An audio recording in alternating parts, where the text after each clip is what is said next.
Na san wannan abin yana damun da yawa daga cikin mutane, musamman a irin wannan lokacin da data ta ƙara tsada.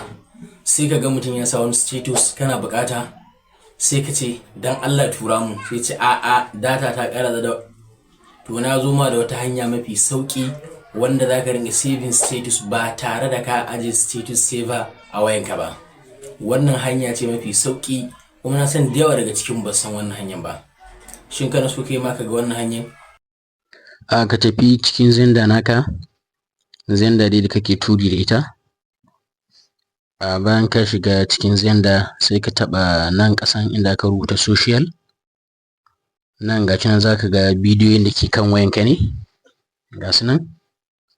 Yawwa sai ka koma sama ga gurin da aka rubuta status nan da alamun WhatsApp, sai ka shiga.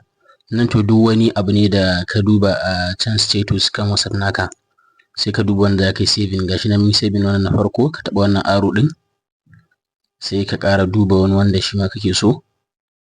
In ka duba sai ka taɓa wannan arrow ɗin na ƙasa, kana taɓa wannan arrow ɗin yayi downloading kenan, zai sauka kan wayanka.